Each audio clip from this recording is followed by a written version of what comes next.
Okay, first thoughts after trying to park the camper.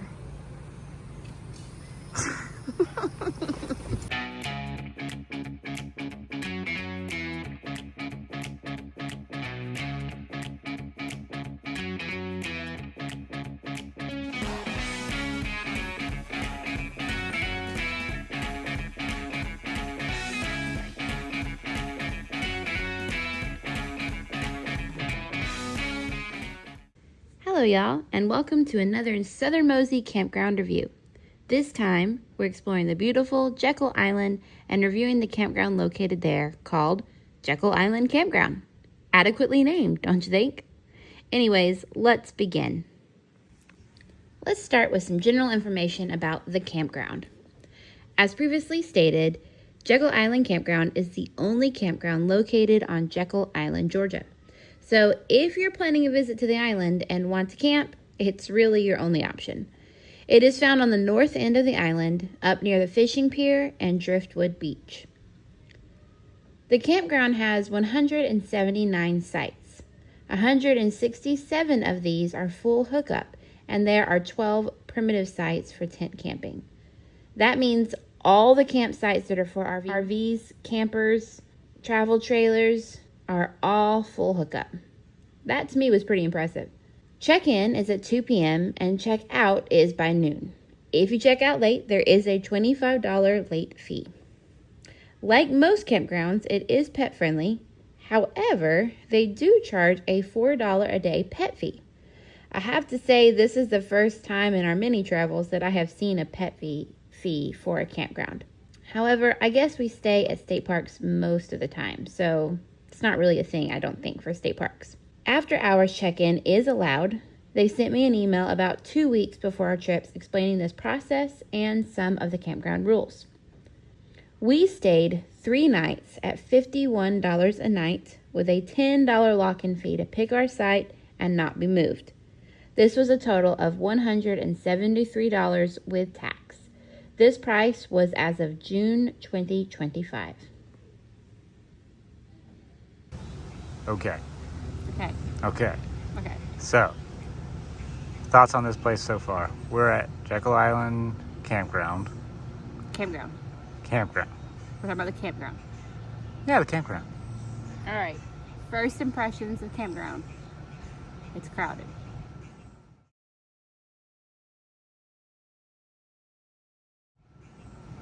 Agreed. Very crowded. They very clearly want to maximize the amount of money they make, and so they have slammed these sites. Smush, smush, smush, smush, smush. We're all smushed in here like sardines. Should have showed them earlier because now they're leaving. People are moving out. Right. But it was slammed in here earlier. Well, we can show you just from our campsite. Like, we got one camper stuck up the back of our butt. Yeah. Then, that's the site over there. And then this is our site. And see how we have to park in our site because it's not very long. And do that or parallel park around the road and get hit by somebody. So, and it was super difficult to get in here because of the trees across the road. The road's really narrow and there was no way to really turn the trailer to get in. and the guy in front of us was parallel parked on the side of the road. Because he had to be. Yeah, because he had to be. Because there's no place to park in your campsite. So he came and asked us, like, do you need me to move so you can get your camper in? And I think Kenny said something like, no, but could you move a tree? And the trees are pretty. Yeah, so that's a pro. Beautiful trees. You're in a very pretty atmosphere. You got all the Spanish moss. Very shaded. So it's not super hot. And we actually are getting a breeze today. Yesterday I didn't feel like we got any breeze because I figured all the tree coverage, but we're getting a nice little breeze today. So that's a pro. But they could have cleared a few of these trees out to make it a little easier to get campers in because it is a campground. But are we enjoying ourselves? Absolutely. We do have power and water at our site. Apparently we have sewage. We weren't expecting that, so we can drain our tank here. There are only 3 bathhouses located around the campground. We feel that's not really that many for how many sites they have. During our stay, one was even closed for renovations. We are so happy to see that money is being put back into the campground, but with only 2 running bathhouses, we had to wait most nights in a line to take a shower. I would give the newly renovated bathroom, because one was finished, a 7 out of 10 for being nice and clean. However, with the lack of bathrooms, I'd have to give the bathroom situation overall at the campground a 4 out of 10. What about the bathhouse? The bathhouse? You mean the one that's closed? So that was our first problem with them, is the one that was supposed to be near us is closed for renovations. Yeah. Now, I love a campground that puts money back into the campground. I love that they're refurbishing their bathhouses, making them new. I went down and I saw one of the older ones, and it definitely looks like it's very, very old. And then the one we're having to use is one of the newer ones, and it definitely is a lot nicer than the older one. But they didn't tell us or make any notes that I saw that the bathhouse was closed, that's closest to us. And you know, I'm 9 months pregnant and waddling around, and we pick our site close to a bathroom because we have a pop-up. We don't have a bathroom. So that's kind of a bummer. But the bathhouses themselves, the new one that we're going to, I like it just fine. The restroom is separate from the showers, and the showers are individual stalls. Yeah, but there's a toilet in each shower stall. So you have unisex shower stalls that are, you know, a full little restroom, which is convenient, I guess, in the fact that it's nice to use, but... I mean bathroom stalls. No, shower stalls. Oh. Okay. Yeah, like that's a shower, toilet. It's a little bathroom stall. Yeah, like, it's like... little room. There's 4 individual little bathrooms. Which is convenient because, you know, it's nice to use, but it does make a backup with people waiting to get in there. I like that style. I like to be able to spread my stuff out, and then I don't have to worry about my clothes getting wet or anything like that. Kenny prefers just the shower stalls. Gym locker room style. Yeah, that's not my thing. The store was all right. It was decent size. I saw toys, beach stuff, magnets, postcards. For the historic district, they definitely are focused on that Jekyll stuff. They had ice cream for Bryson, some drinks, like soft drinks, and I went and got Kenny an energy drink because he was not happy setting up. Firewood nice. They had firewood. They're supposed to have They're ice. supposed to have ice, but they were sold out. But they do sell ice. They have the ice machines. We had to go to the gas station to get ice, and to be fair, they were about almost out. Yeah. So, ice must be in high demand around here. Yeah, well, it's summertime and you're on an island. But there's a community house, so they have like a community room with like tables and chairs, and I think like a microwave and that kind of stuff if you need to use that. And then right beside it, they have laundry. So we'll have to go take some footage of that. So there's laundry options if you're staying for a while and you need to bathe or wash your clothes or wash your swimsuits. Is there a propane fill up here? I haven't seen one. We'll have to go look around and see what other amenities we can find. Okay, we'll let you know. See, around the area, the campground's really close to Driftwood Beach. Yes. So we did go do that last night. Yeah. So things to do, Driftwood Beach, super cool. Not a swimming beach necessarily. It's really not. But it's a really cool, like animal beach. You find a lot of wildlife. Yeah. Like almost every little like full shell we picked up had like a hermit crab in it, which was cool. There were all kinds of fiddler crabs crawling around. Crabs in the water. Yeah. Like blue crabs. Water, blue crabs. There was this girl there catching blue crabs. Like with her hand. Yeah, just picking them up. Savage. And then taking them to show her dad. Yep. There were like a bunch of, because we went at low tide, so there were a bunch of tide pools higher up, so you could see all kinds of like living things in those, so that was cool. And it's very picturesque beach, so you could definitely, you know, dress nice and go take family pictures and stuff there. I saw some people doing that too. Roll your pants up. Yeah. Across the street from the campground is the road to go down to the fishing pier, and it's a picnic area and fishing pier. And the fishing pier is a big concrete structure that's very nice. They had roofs over parts of it, and quite the facility. So. All right, Mosiers, we are headed out, so we're going to tell you our last final thoughts as a campground. I think we were a little harsh in the beginning, in my opinion. I still stand by that section we were in. The G's was terrible for parking. I watched other people try to get in there. They had a hard time. It wasn't just me. No. I think it truly depends on what section you're in, if you're going to be happy with the campground or not. So if you're in like G or H or E, like we were, pretty much all of those, just the 30 amp spots, you're probably going to have a harder time. I think yesterday we watched like 3 people trying to pull in because it was Sunday, so a lot of people coming and going. And like you said, everybody was struggling. I mean, it looks like nobody can figure out what they're supposed to do with their truck afterwards. Right. That was probably the biggest issue when you got in. You just didn't know where to park because your spot was really full. And I think that was the biggest issue we had. Eventually, since we're a pop-up, they won't let us book a lot of the bigger sites. And when we open our pop-up, it's very long. We have a very big pop-up. So once we got in there and we got it open, Kenny struggled to figure out where to put the vehicle. And that was a common problem for everybody. Yeah. But if you could get over in B, was a great section. What, baby? Sleep. If you could get into section B, those had a lot of pull-throughs. They had a lot more room, it seemed. It didn't seem like they had as big of an issue figuring out where to park their vehicle. Plus, you're over near a restroom that's actually working. Of course, when we go back, hopefully the other restroom will be working again too. But or if you're in section T. Now, T had huge sites, but they didn't have all the trees and the beauty that was that campground. So even though the trees were annoying, they were very beautiful. They did give a lot of shade. They did kind of give the campground this Jekyll Island feel. So the T doesn't really have that feel because it's kind of more like over in a fielded area without the trees.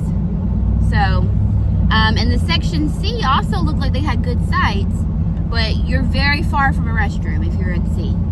Even when they get the new restroom working, you got a ways to go. So if you're in a... It was the same way.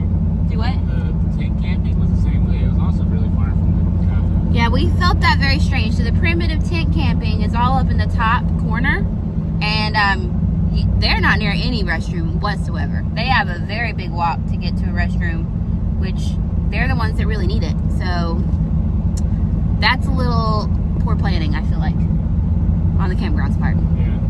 They need a restroom up there. And I mean, they're refurbishing the one we were near, so maybe they're working on putting more in. Who knows? I don't. They're putting money into it, so that's good. I did see one of their older restrooms versus their newer ones. The newer ones definitely were way nicer than the older ones. Yes, the new places are a huge jump up from the old one. You'll see the old one in the video. Don't really judge them by that. It's more of an extra bathroom. Yeah, and I'm sure they'll probably refurbish that one Bathhouses also. were fine. They were pretty. I think the biggest problem with the bathhouse was they were a little overcrowded. Turn left onto US 17 South. The bathhouses were a little overcrowded because of the one being down. So there was a lot of waiting in line. They did get messy because there was just so much volume going to that one bathhouse. So maybe not the best time to judge them, but even with all that considered, they were fine. I didn't have a problem using them. They weren't like gross or anything. No, they did close them every morning and clean them out. So, like I said, they are putting money into it. They're trying to refurbish the one that we were near, so that's good.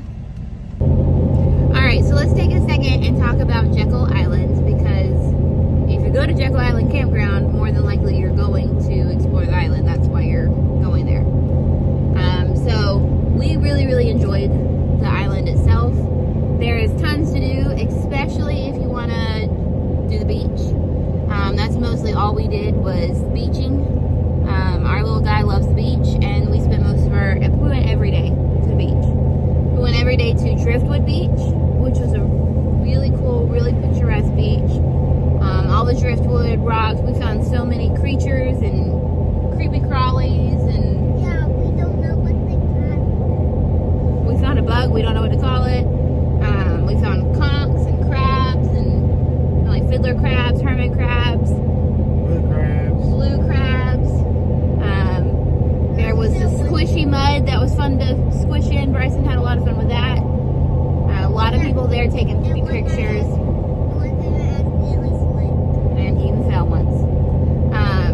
So we went there every day. That's not really like a swimming beach. That's more like a... If you go to Jekyll Island and you see the mud and you see a cattail that's stuck on it, that means it's my flag. That means it's my flag kingdom. His cattail's gonna be his spot. Yeah, don't move it. That's his. So anyways, it's not really a beach. It's like a go take pictures and explore beach. But they have the beaches there. So they also have a lot of other beaches down the coast. Tons of beach parking. I said one cool thing is that since you pay $10 a day to be on the island anyways, you don't have to pay for parking anywhere, and there's a ton of beach parking. So go park wherever you need to. Beach access.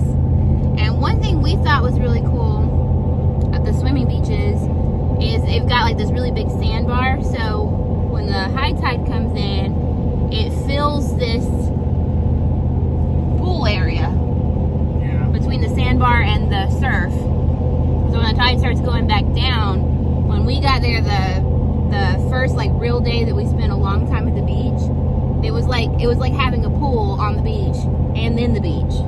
So if you had like really little kids that you were worried about playing in the ocean part, there were kids playing all over that, and you could feel a little more comfortable. So that was pretty cool. There was no current in it or anything. Yeah, no current, no big animals, obviously, because But it did eventually drain as the tide kept going out. yes, it won't be there all day, but there's a good chunk of the day where you can enjoy that. There's the historic district there. We didn't get to spend like any time actually going to explore that, but we want to go back. It's a very bike-friendly island, a very golf cart-friendly island. So if you have those, bring them. Explore the island. Explore the historic district. We did do the turtle museum. That was a whole lot of fun. Totally worth the trip. Yeah. I also get to see little creatures. Little creatures. Like the brown algae, Oh. the turtle beans, the sea Mm-hmm. We also see little models. I've never put this in turtle. Yeah, so the turtle museum, we got to learn a lot about turtles, a lot about Jekyll Island and how they conserve their nest. And Jekyll Island's all about conservation, so you have to be very careful, follow the rules, make sure that you're not disrupting turtle nests or things like that, because you can get in big trouble for that. No lights on the beach at night. No bright lights at the beach at night. You have to have a red light if you go on the beach at night. So pay attention to rules and follow those. It seems like you can fish every beach. Or you might go to jail. Yeah, you might go to Yeah, you jail. might go to jail. Doesn't seem like you can fish every beach though. Yeah. Even though they have strict conservation rules, they don't have very strict like beachy rules. Yeah. So alcohol was allowed on the beach as long as it wasn't in a glass container. Pets were allowed on the beach even though we were there in May. So during Had a leash. had been a leash, yeah. But during prime time, you could bring your pets with you. People were fishing even right there on the swimming beach, which I personally feel like you should go maybe to where people aren't swimming, but maybe that's just a personal opinion. But yeah, check the rules because they're different in Jekyll. They really are. If this review has made you think maybe Jekyll Island's not the place we need to go, because like I said, it wasn't our favorite campground, or you can't get one of the sites that we said to get, then don't rule Jekyll Island out. There were tons of lodging and places to stay. I would say, hold on baby, I would say go stay in one of those and still explore Jekyll Island. work at the campground and try yourself. Like I said, it really wasn't as bad as we originally thought. It has its pros and its cons.